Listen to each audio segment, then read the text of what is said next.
Hey, what's going on, you beautiful people? My name's Tie-Dye. I hope you guys had a pretty awesome day today. My day's been pretty awesome so far. So it's been a while since I've recorded a video, hasn't it? I've been settling into college, as many of you guys know. If you don't, follow me on Twitter for all my latest updates and that kind of stuff. But today, I want to start something awesome, something new here on the channel. And this is a new tutorial series. I want to teach you guys everything there is to know, or everything at least that I know about the program Maya. So for those of you who don't know, I've been using Maya now for about a year, and I've been into 3D editing and 3D creations for about 3 years now. So I have a bit of experience. I hopefully am going to be a good teacher at this stuff. I've done tutorials in the past, but this is going to be sort of a full-on brand new tutorial. Today is going to be the very basics of Maya. Then we're going to move into modeling, a little bit of animation because I'm still learning that myself, and work our way up until we can make some pretty awesome models, move those into ZBrush, do some texturing as well and all that stuff. But today I'm going to show you the very basics of Maya before we move on to anything else. So this is going to be for those of you who have never used 3D programs or never used Maya, because I know a lot of you guys are coming from Cinema 4D. So this is going to teach you all the keyboard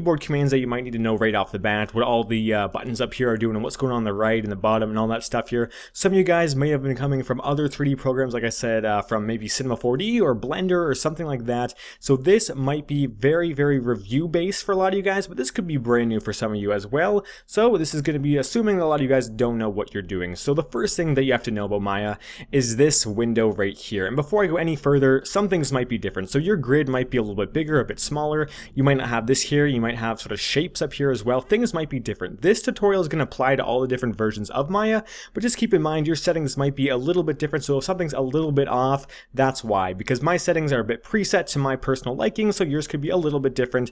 But nevertheless, this is going to be a very helpful tutorial for those of you who are just starting off Maya for the very first time. So to keep in mind what's going on in this window, I sort of need to explain what's going on here. So this is pretty much your preview window. This is showing your scene, where your cameras, your lights, your objects, all that kind of stuff is. It's all going to be here in your main window, and this is your perspective view. So if you want to try and move around, you're still going to start realizing that left click doesn't do it, middle mouse isn't doing anything, right click isn't moving anything around either. So how do you move around it and sort of pan around your scene here? So this is something that's a bit different from other 3D programs, and this is something that you're going to see a lot more in more industry professional software such as Substance Painter, ZBrush, Maya does this as well. So it's actually a bit of a trick that you have to do here. You want to always have your finger on the Alt button. So the Alt button, if you hold that and left click, is going to allow you to rotate. If you hold the Alt button in middle mouse, you can sort of pan it around and move the scene itself around. And if you hold Alt and right click, you can zoom in and out of your scene. So Alt is, of course, the button located to the left of your spacebar, at the very bottom left of your keyboard. So you're going to pretty much have to hold that to do everything. So just to get used to it, Alt left click rotate, Alt middle mouse is move, and Alt right click is going to pan in. So it's definitely very helpful to have an actual mouse instead of a trackpad. It's just something to keep in mind when you're doing 3D editing stuff. You can also use these kind of settings in other programs such as Cinema 4D, where it doesn't require you to do it. Alt, I'm pretty sure is still is an option there. So you're gonna get used to it. It's gonna happen, and you're gonna use this in all the new programs you're probably gonna end up trying out later on in the future. So like I said, this is where your scene is gonna be. If you actually hit the spacebar button, you're gonna see all of our different perspective views. So as you can see, this is the view that we had before. We can still go and hover over it and use all of our new navigation tools to sort of check that out. But say I put in a polygon or an object by going to create polygon primitives, and say I put in what's something that looks a little bit weird. Perhaps I put in a torus, sorry. And as you can see, I have it up here, and I'll explain how to do this later, but this is just for sort of a demonstration purpose. If I move this, you can see it's going to move it in all of the windows, and it's just going to show us what view we're in. So this is showing our side, this is showing the front of it, and this is showing the top.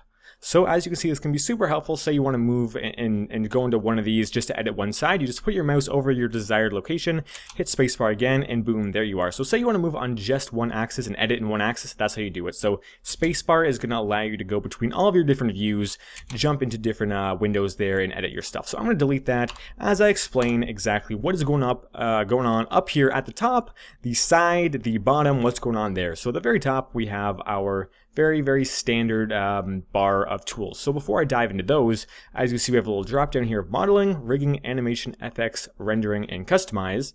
So these are pretty much your different presets for these options up here. So modeling is the default one because that's where a lot of you guys are going to learn some stuff in Maya and sort of get comfortable with the program itself. It's just some editing around, making some cool stuff with models and whatnot. So I'm just going to keep it there. Yours is probably already set there. But as you can see, say I go to like rigging, it's going to change some of these options up here. That's exactly what I'm trying to say.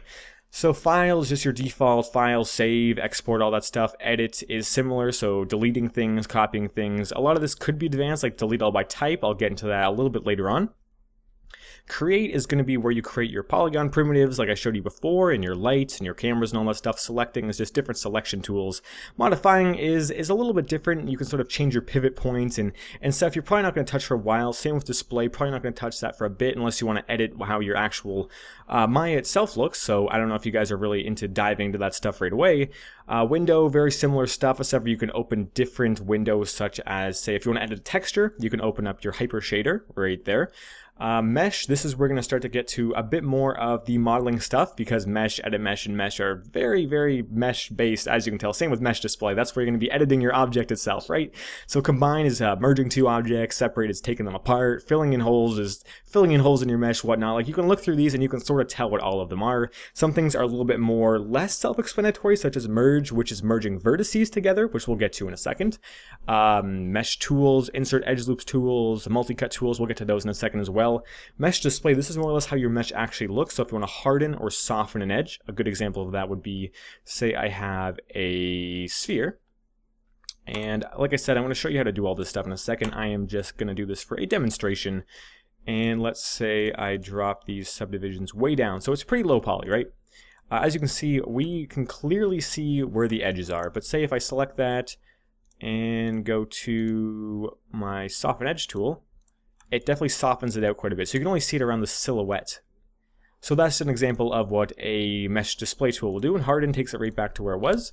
Curves, surfaces, deform, a lot of the stuff you won't touch for a while. UV especially. UV is super important when it comes to modeling, but you're probably not going to touch that for a while. And I'll do a whole separate tutorial on that in the future. And a lot of this stuff I to be honest, I've never really touched, so you probably won't touch that for a while either.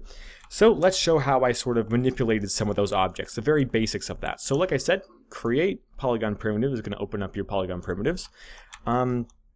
So there's a few ways to do this. So you can manually do it by clicking on these buttons here to get your different options. So if I do the mouse, this is just my selection tool. If I go over to this tool here, third from the bottom with little arrows, that is going to be my move tool. So I can move things up and down in the Z-axis and the X-axis. And you can see those axes, I think that's the right term, over here in the bottom corner. As you can see, Y is up and down, Z is this way, and X is this way. Just so you can, make sure you're always facing the correct direction that you need to be facing.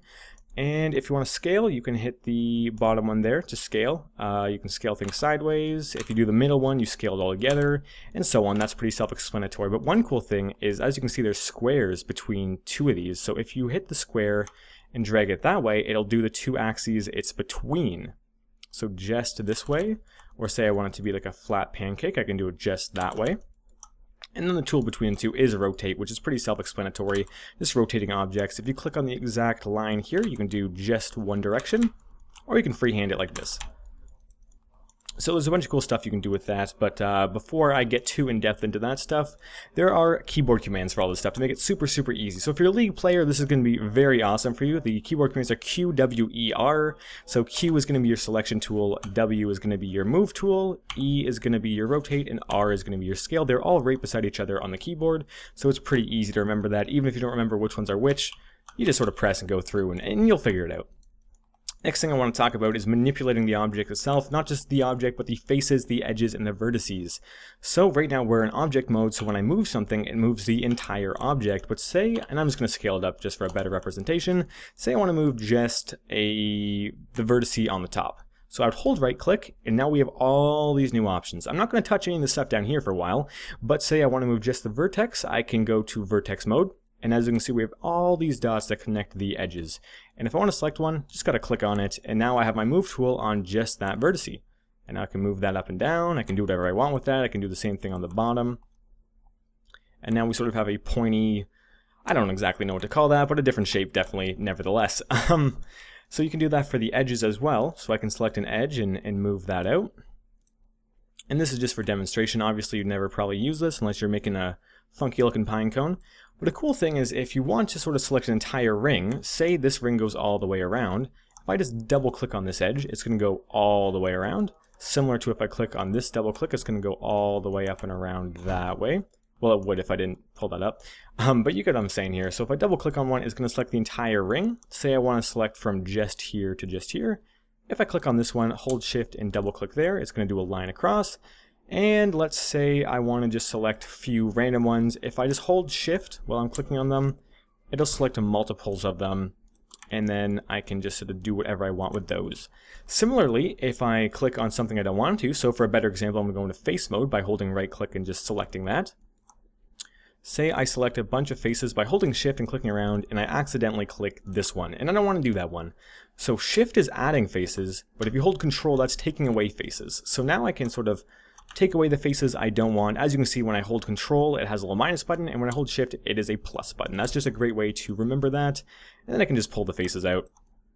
So I'm going to delete that and go into something a little bit more practical. So say I import, by going to create polygon primitives, a sphere, and I'm just going to scale that up by pressing R on the keyboard and dragging out the middle. I'm going to talk about these attribute editors and the channel box editors and stuff like that over here on the right hand side. So the channel box / layer editor is this one then that we're in right now. So what this does is it shows you your exact attributes and editings. So as you can see, I scaled mine up by 5.485%. So say I select all of these and make that maybe 1.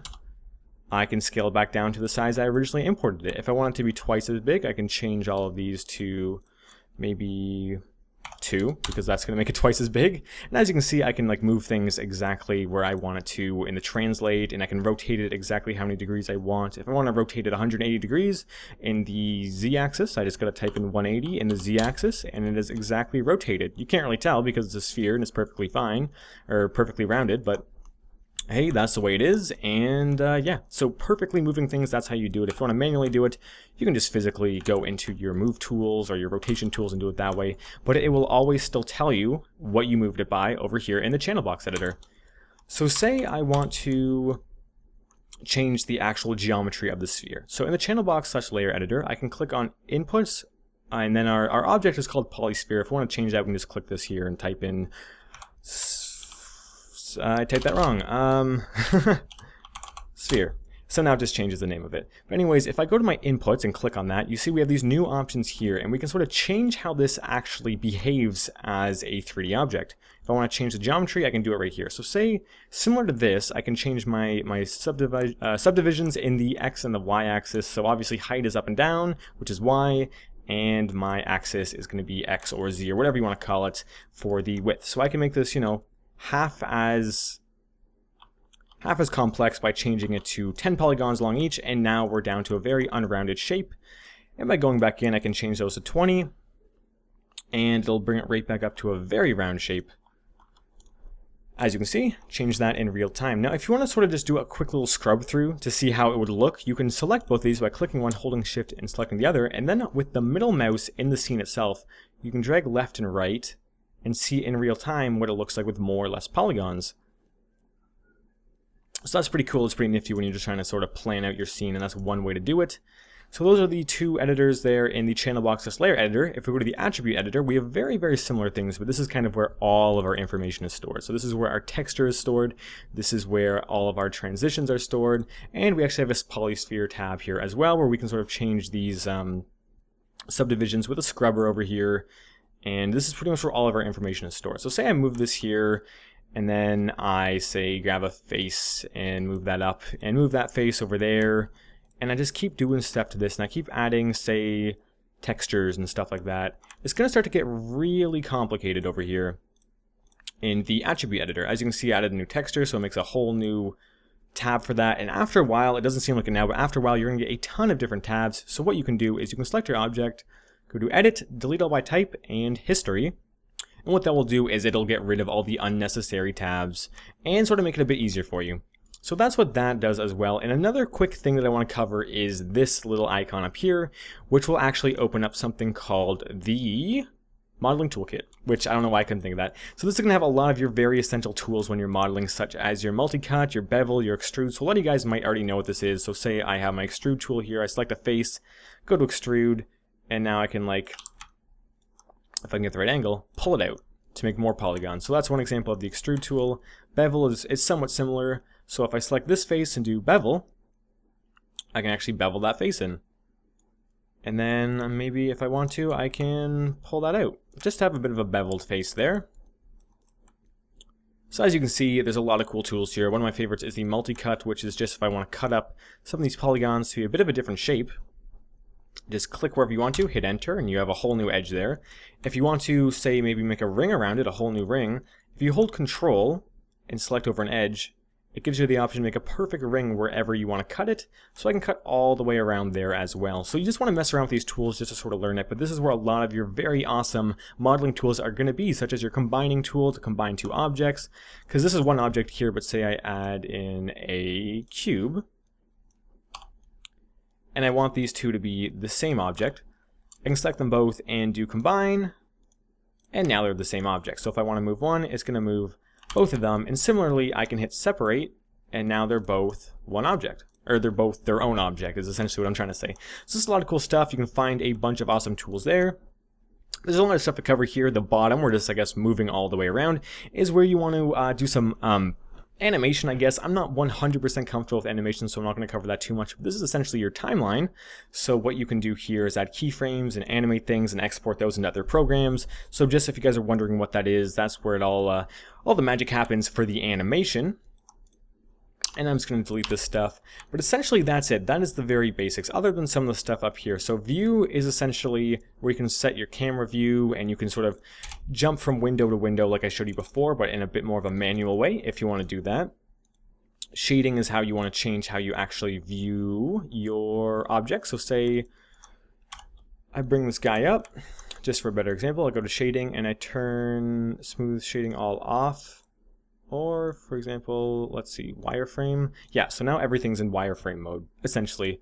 So I'm just going to go back to the default.